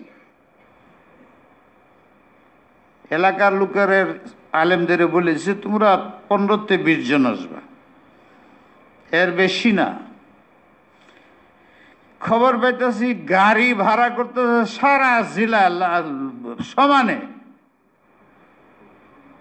আর আমি এর মধ্যে আবার লেখাইছি যে দাওয়াত যাকে দিছি সে আসবেন না। এটা হলো যাত্রাবাড়ির অবস্থা। গাড়ি ভাড়া করতেছে সব জেলায় জেলায়, 1 মাইল লাগবে জায়গা। না করতেছি, কিন্তু এরপরেও কি হয় জানি না। এটা কোনো আম মিটিং না। অনেকে হেফাজতের সাথে আমার কোনো সম্পর্কই নেই, জীবনেই। দিনই কাজ হিসাবে সমর্থন করি, বাস। এখানে সব আলেমরা আসতেছে, আর জীবনে যারা দেখে নেয় এইভাবে আসতেছে। দেখবেন এখানে রাজনৈতিক ব্যক্তি বসে রয়েছে, পীর সাহেব বসে রয়েছে, সাধারণ আলেমও বসে রয়েছে। সব মুখ দেখে একজন আর একজন মিলে না লাগে, এরকম মুখ। এই সব শ্রেণীর প্রতিনিধি ডাকছে। আর আশ্চর্য, এটা বেফাকের পক্ষতে নয়, হায়াতুল উচ্চ পরিষদের পক্ষতে নয়, যে দুটোর চেয়ারম্যান আমি, সভাপতি, এটার পক্ষতে না। দাওয়াতুল হকের পক্ষতেও না, কোন সংস্থার পক্ষতে না, কোন দলের পক্ষতে নয়। আমি ব্যক্তিগতভাবে একা, আমার সাথে কিছু সমমনা আলেমদের নিয়ে, একদম একা হইলে অসুবিধা, তাই কিছু আলেমের নিয়ে আমি একা তাদের নিয়ে ডাকছি। কি করা যায়, কি ভাষা ব্যবহার করা যায়, কিভাবে আমাদের সংকট নিরসন হয়, দিনের কাজ করা সহজ হয়, সংঘাত পয়দা না হয়। এই জন্য 1-150 আলেম আসবে। সবাই আসে কিনা জানি না, আসবে, যেহেতু আমি ডাকছি ইনশাল্লাহ আসবে। কিন্তু আমি সাথে সাথে সাংঘাতিক ভয় করতেছি, না জানি এখানে অন্য লোক এসে যায়। যদিও লিখে দিছি, আপনাদের বলার উদ্দেশ্য হলো, আমি তো জানি খতমে বুখারিটা করলাম, কিচ্ছু বললাম না, একটা মাইকও না, এমনকি মসজিদে আমি এটাও বন্ধ রাখছি, এরপরেও সামলাইতে পারি নাই। যাত্রাবাড়ি তো যাত্রাবাড়ি, এখন হুজুরে ডাকছে সারাস, আল্লাহ জানে কি হয়। কিন্তু আমি আপনাদের এলাকাবাসীর আলেম, ইমাম এবং বিশেষ তাদেরও অনুরোধ জানাইতেছি, আপনারা আসলে, আমি কিন্তু মসজিদ আলেমদের কিছু মখসুস, মানে বেশির বেশি আমরা বসবো 15-20 জন, আর বেশির বেশি 1-150।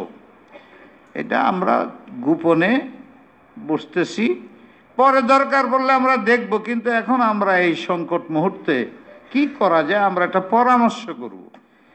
এই জন্য অনুরোধ আপনাদের কাছে, কালকে মিটিং নয়টা, আপনারা এই মনে করে যে হুজুরে বয়ান করবেন, বিরাট মিটিং, আপনারা অনুরোধ জানাইতেছি না আসার জন্য। এবং আমার এই কথাগুলো সব জায়গায় জানায় দেওয়া, 1000, 10, 15, 1000, 20,000 ইসলামী ফয়সালা করতে পারবো? বরং উল্টা আরো মনে করবে এইটা কে ডাকলো, কেন ডাকলো, সরকার নিষেধ করছে, এই সেই, আরো প্রবলেমে পড়ে যাবো আমি। আর আপনাদের দোয়া চাই, এবং আমি আশা করতেছি আল্লাহ আমাকে কোনোদিন কোনো কাজে নিষ্পাপ করেন নাই আমাকে। আর এই বিরাট কাজটা আমি কিভাবে করব? আমি তো করব না, আল্লাহ করবে। যদি আমরা গুনাহ না করি, সবাই দোয়া করতে থাকি, 2 রাকাত নামাজ পড়ে সবাই দোয়া করেন, আল্লাহ যেন যাদের দ্বারা এই কাজ করাইতে হবে ওদের দিল নরম করে দেয়। আপনাদের কাছে অনুরোধ এবং আপনারাও জানায় দিবেন যাতে কালকে এখানে তারা না আসে, যারা দাওয়াত না পায়। কথা শেষ।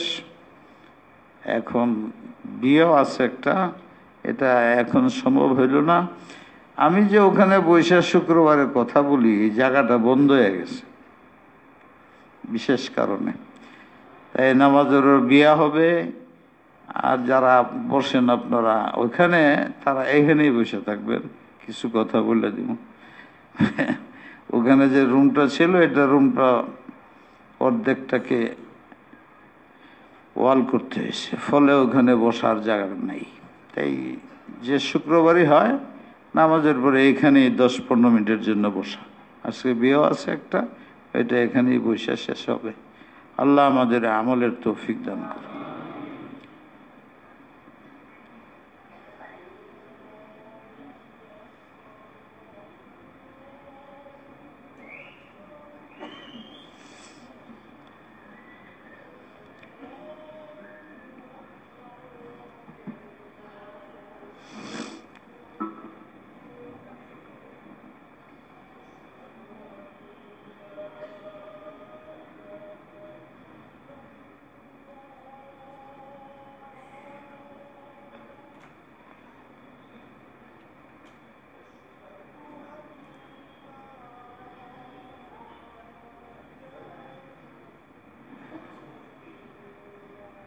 أشهد أن لا إله إلا الله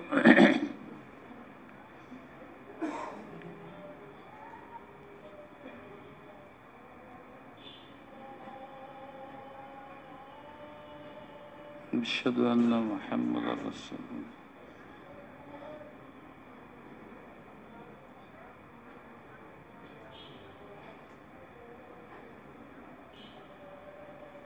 أشهد أن محمدا رسول الله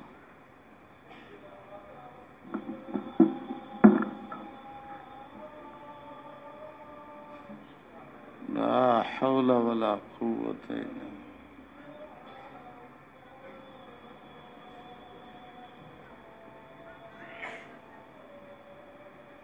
بالله لا حول ولا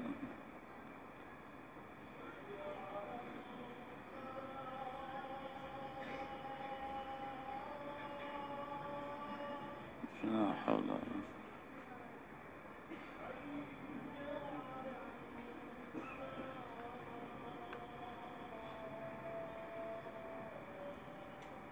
لا حول ولا قوة إلا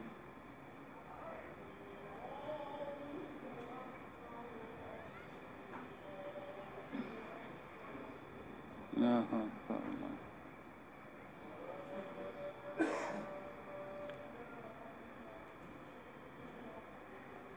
لا إله إلا الله. اللهم صل وسلم وبارك على سيدنا.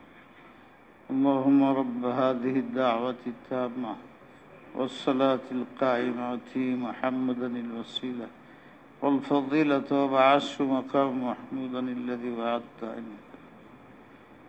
মাদ্রাসা তো বন্ধ, তবু যে সমস্ত ছাত্র আসছো পিছনের দিকে, তোমরা দেখা যেতে দুতলা খালি নেই, জায়গা খালি আছে না? হ্যাঁ,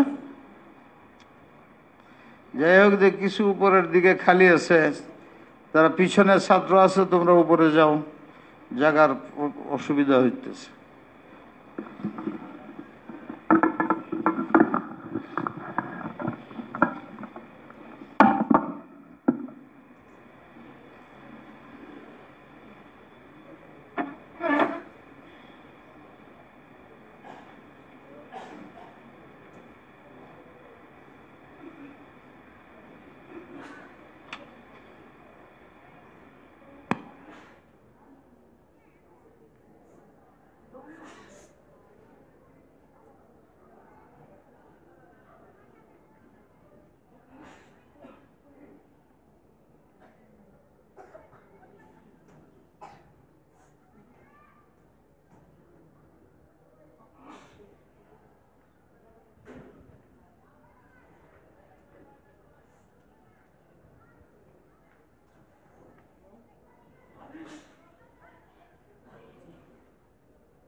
أشهد أن لا إله إلا الله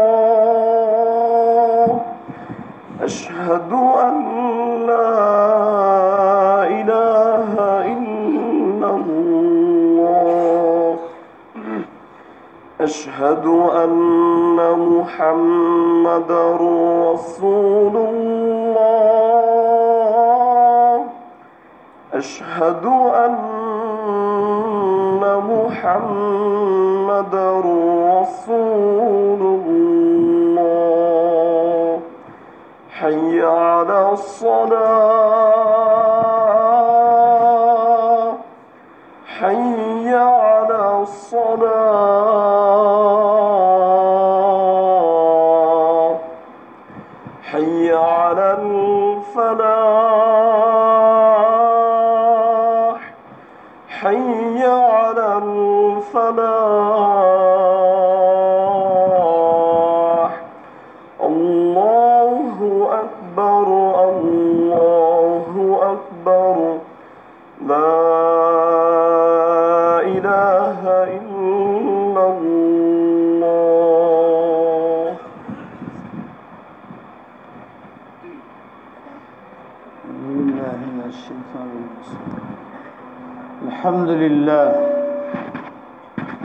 الحمد لله الذي هدانا للإسلام وما كنا لنهتدي لولا أن هدانا الله الحمد لله الذي خلقنا وجعلنا من المسلمين وأرشدنا إلى طريق مستقيم ومن علينا بالكتاب المبين وأمرنا بما أمر به المرسلين أمرنا بالتقوى والصلاح والصبر واليقين لا إله إلا الله وحده لا شريك له لا ضد له ولا ند له له الحمد كله وله المجد كله فعال لما يريد هو الرحمن هو الرحيم هو الجواد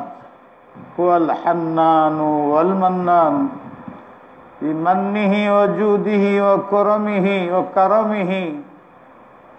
بعث إلينا لهدايتنا محمدا صلى الله عليه وسلم داعيا شاهدا بشيرا ونذيرا إلى الناس كافة ومحمد نبينا سيدنا وحبيبنا آخر الأنبياء خير البشر سيد المرسلين اللهم فصل وسلم وبارك على سيدنا محمد وعلى آله الطيبين وأهل بيته وأصحابه أجمعين وعلماء أمة الإسلام وفقهائهم ومخلصيهم من الطلاب ومن الأساتذة ومن المخلصين من المشايخ اللهم صل وسلم وبارك على سيدنا محمد أما بعد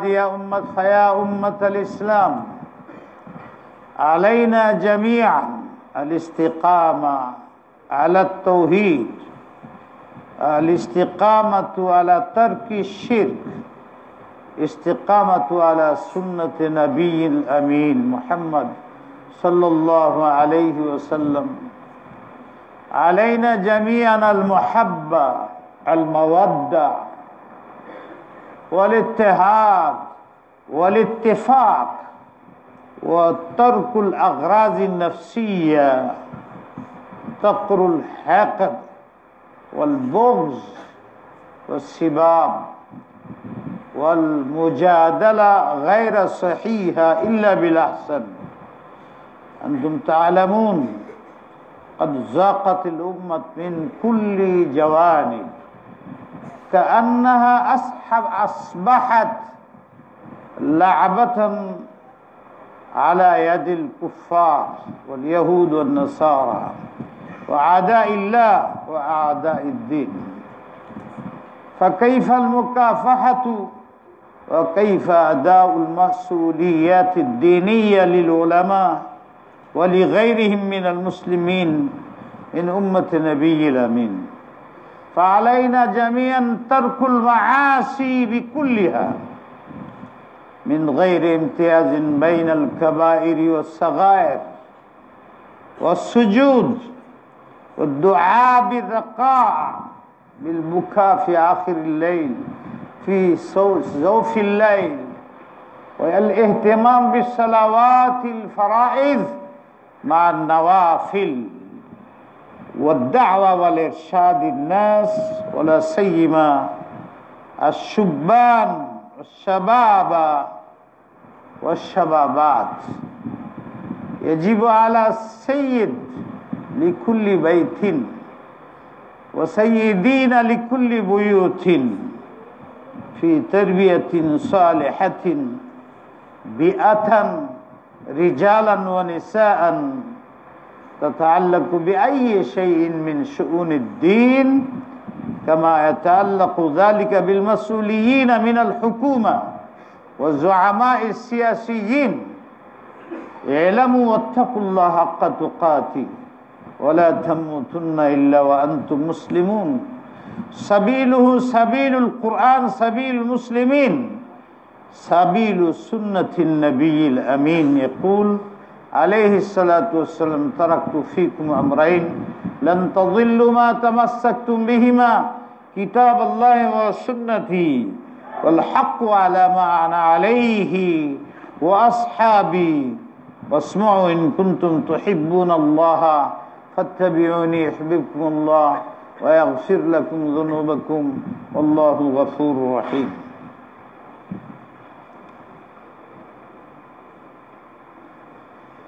الحمد لله نحمده ونستعينه ونستغفره ونؤمن به ونتوكل عليه ونعوذ بالله من شرور أنفسنا ومن سيئات أعمالنا. من يهده الله فلا مضل له ومن يضلله فلا هادي له، ونشهد أن لا إله إلا الله وحده لا شريك له، ونشهد أن سيدنا ومولانا محمدا عبده ورسوله أرسله الله تبارك وتعالى إلى الناس كافة بالحق بشيرا ونذيرا بين يديه الساعة. من يطع الله ورسوله فقد رشد ومن يعصهما فإنه لا يضر إلا نفسه ولا يضر الله شيئا. أعوذ بالله من الشيطان الرجيم. بسم الله الرحمن الرحيم. إن الله وملائكته يصلون على النبي يا أيها الذين آمنوا صلوا عليه وسلموا تسليما. اللهم صل وسلم وبارك على سيدنا محمد وعلى آله وصحبه أجمعين. قال النبي صلى الله عليه وسلم: أرحم أمتي بأمتي أبو بكر، وأشدهم في أمر الله عمر، وأصدقهم حياء عثمان، وأقضاهم علي وفاطمة سيدة نساء أهل الجنة، والحسن والحسين سيدا شباب أهل الجنة. اللهم أرض عن أصحاب محمد صلى الله عليه وسلم وأزواجه وأبنائه وبناته وفقهاء المسلمين وقرائهم وحفاظهم مخلصين والمصلين إنك على كل شيء قدير. ربنا آتنا في الدنيا حسنة وفي الآخرة حسنة وقنا عذاب النار. عباد الله رحمكم الله، إن الله يأمر بالعدل والإحسان وإيتاء ذي القربى وينهى عن الفحشاء والمنكر والبغي يعظكم لعلكم تذكرون. فاذكروني يذكركم واشكروا لي ولا تكفرون. أقيموا الصفوف واعتدلوا واستووا ولا تجعلوا بينكم فرقات الصفوف. الله أكبر الله أكبر الله أكبر الله أكبر. أشهد أن لا إله إلا الله أشهد أن لا إله إلا الله.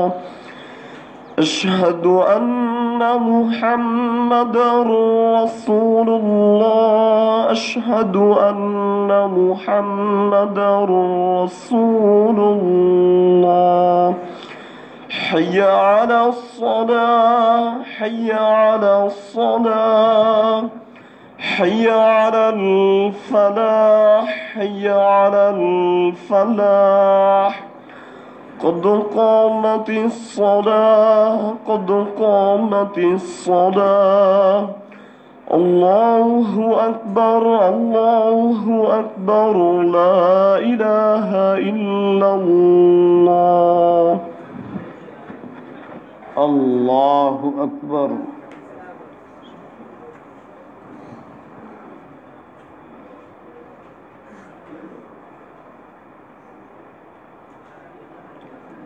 الحمد لله رب العالمين الرحمن الرحيم مالك يوم الدين إياك نعبد وإياك نستعين اهدنا الصراط المستقيم صراط الذين أنعمت عليهم غير المغضوب عليهم ولا الضالين.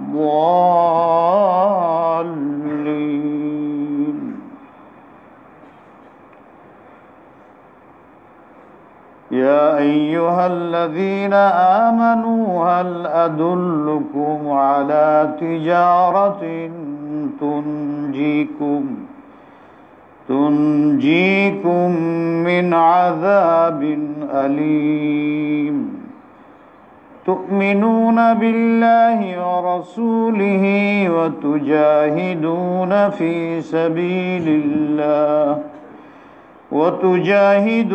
في سبيل الله بأموالكم وأنفسكم ذلكم خير لكم إن كنتم تعلمون. يغفر لكم ذنوبكم ويدخلكم جنات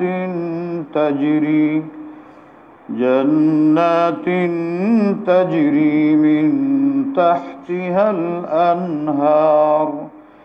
الأنهار ومساكن طيبة في جنات عدن ذلك الفوز العظيم.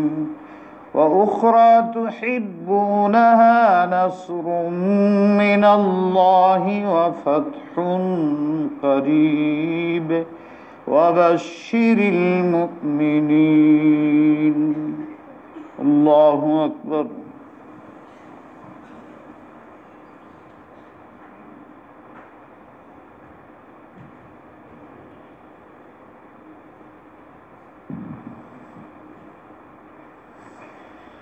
سمع الله لمن حمده. الله أكبر.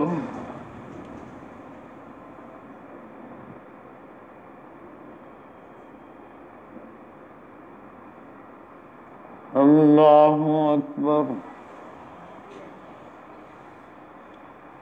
الله أكبر.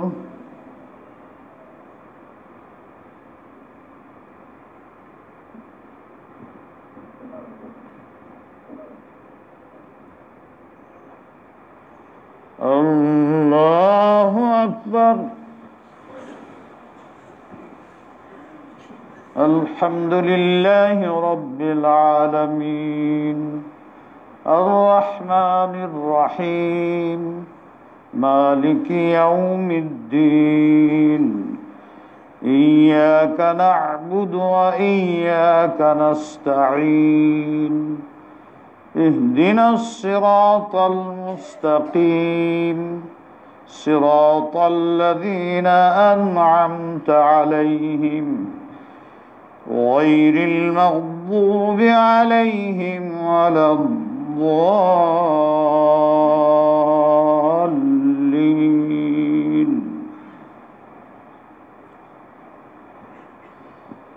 يا أيها الذين آمنوا كونوا أنصار الله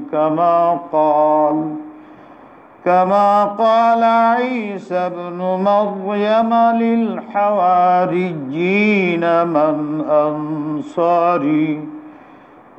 أنصاري إلى الله قال الحواريون نحن أنصار الله فآمنت طائفة من بني إسرائيل وكفرت طائفة فأيدنا الذين آمنوا على عدوهم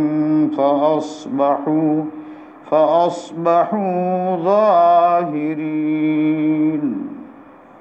الله أكبر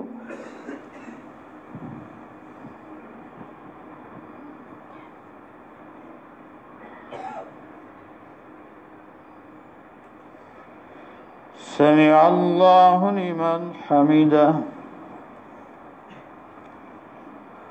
الله أكبر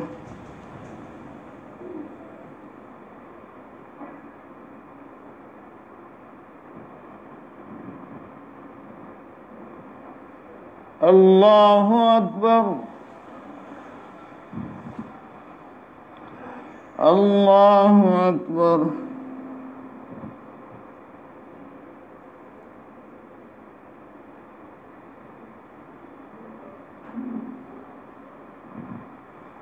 الله أكبر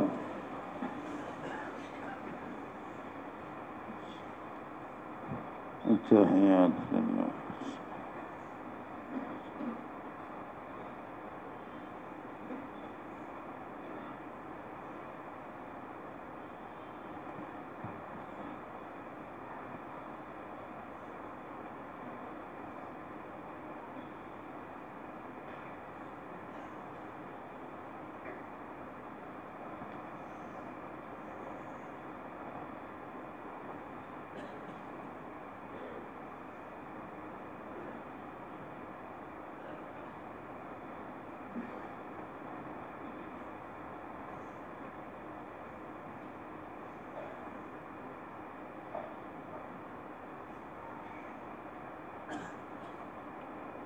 السلام عليكم ورحمة الله السلام عليكم ورحمة الله أستغفر الله أستغفر الله أستغفر اللهم صل وسلم وبارك على سيدنا محمد ربنا ظلمنا أنفسنا وإن لم تغفر لنا ذنوبنا وترحمنا لنكونن من الخاسرين ربنا لا تزغ قلوبنا بعد إذ هديتنا وهب لنا من لدنك رحمة إنك أنت الوهاب إلهي يا أرحم الراحمين আমাদের জুমার নামাজ কবুল করেন পুরা সপ্তাহের ইবাদতগুলো কবুল করেন আপনার খাস বান্দাদের মধ্যে আমাদের লেখেন গণ্য করেন আল্লাহ আমাদের সমস্ত গুনার জন্য হাদিসে পাকে আসছে এক জুমা আরেক জুমা পর্যন্ত যত গুনাহ হয় সব মাফ হয়ে যায় আর রব্বুল আলামিন সগীরা কবিরা সব গুনাহগুলো মাফ করার জন্য তোমার কাছে হাত তুলছি ইয়া আল্লাহ আমাদের ভাইরা অনেক দূর দূরান্ত থেকে এখানে আসে কিছু কথা শোনার জন্য বলার জন্য আল্লাহ তাদের জাযায়ে খায়ের দাও তাদের দিল নরম করে দাও তাদের বালা মুসিবত দূর করে দাও দুনিয়া আখিরাত দুটোর কামিয়াবি দান করো ঈমানের সাথে মওত নসিব করো ইয়া আল্লাহ কবরবাসীদের মাফ করো আমার এলাকার উপরে রহম নাজিল করো সুস্থ যারা করোনা আক্রান্ত সবাইকে তুমি শিফা দান করো অনেকেই পেরেশানির মধ্যে দোয়া চাইছে চায় নাই সুযোগ নাই এ আল্লাহ সকলের পেরেশানি দূর করে দাও আল্লাহ আমাদের সবচেয়ে বড় পেরেশানি আমাদের হাবিব আমাদের কোরআন আমাদের সুন্নত আমাদের দ্বীন ঈমান তাওহীদ সব নষ্ট হয়ে যেতেছে আমাদের তুমি আমাদের উপরে আযাব দিতেছো পরীক্ষা নিতেছ, আমরা পরীক্ষার কেউ উপযুক্ত না। আমরা আল্লাহ কাঁদতেছি তোমার দরবারে, হাত উঠে কাঁদতেছি। শুধু তোমাকে আল্লাহ মানি, আর কাউকে মানি না। তোমার হাবিবকে মোহাব্বত করি, তোমার নবীদেরকে হুরমত করি। আল্লাহ আল্লাহ আমাদের দেশে শান্তি দাও, আমাদের দেশের সার্বভৌমত্ব রক্ষা করো, শত্রুদেরকে দমন করে দাও, হেদায়েত দান করো। আল্লাহ আমাদের সরকারের মন নরম করে দাও, নরম করে দাও, নরম করে দাও। কি ব্যথা আমরা ভুগতেছি, কি পেরেশানি আমরা উঠাইতেছি, ওদের বুঝবার তৌফিক দাও, বুঝবার তৌফিক দাও। আমরা আল্লাহর জন্য জীবন দেওয়া লোক, আমরা আল্লাহর রসুলের ইজ্জত ও ইসমাতের লোক। আল্লাহ মাদারিস গুলোতে এই দিনের শিক্ষা হয়, মাসাজিদ গুলোতে আল্লাহর রসুলের নাম বুলন্দ করা হয়। ইয়া আল্লাহ উলামায়ে কেরামদেরকে বসীরত দান করো। ইয়া আল্লাহ আমাদেরকে শরীয়ত সম্মত কাজের মধ্যে হিম্মত দাও, হক বলার ব্যাপারে জড়ি শক্তি দান করো। বেমৌকা কথা না বলি, কারো ইজ্জতের উপরে হামলা করি, এইগুলোর থেকে আমাদের বাঁচায় রাখো। ইয়া আল্লাহ আমাদের এক থাকার তৌফিক দাও, ভিন্ন ভিন্ন আমাদের করোনা তুমি। আল্লাহ আমাদের ঐক্য শক্তিহীন হওয়ার কারণে ইয়া আল্লাহ যুবকদেরকে তুমি মজবুত করে দাও দিনের জন্য। ইয়া আল্লাহ তাদের প্রতি খাস রহমত নাজিল করো, বাচ্চাদের প্রতি এদের সহিভাবে গড়ে তুলো। ইয়া আল্লাহ স্বামী স্ত্রী মুরব্বীরা খেয়াল করেন। ইয়া আল্লাহ আমাদের এই অঞ্চলে বিশাল মাদ্রাসা সহ অসংখ্য মাদারিসকে তুমি দয়া করো, সারা দেশের মাদ্রাসার প্রতি দয়া করো, ছাত্র শিক্ষকদের প্রতি দয়া করো, তাদের এলমে রুহানি ও লাদুন্নি দাও, মৌকা সেনাস বানাও, হেকমতওয়ালা বানাও, মুইজাতওয়ালা বানাও। আল্লাহ আমাদের জবানকে শান্ত করে দাও, আমাদের কলমকে কন্ট্রোল করে দাও। আপসে আমরা ঝগড়া না করি, মিলামুসাফ করি, মোহাব্বত করি, শোনা কথায় কান্না দেই। ফেসবুকের ভাইরা যা শুনো তাই লেখো। যারা আলেম তোমরা কোরআন হাদিস বুঝো।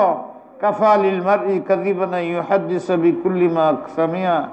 কোরআনের মধ্যে বদগুমানি নিষেধ, গীবত নিষেধ, তাজাসসুস নিষেধ, এরপরে না তাহকিক বেতাহকিক কথা বলা নিষেধ, কাউকে ঠেস দেওয়া কথা বলা লেখা নিষেধ।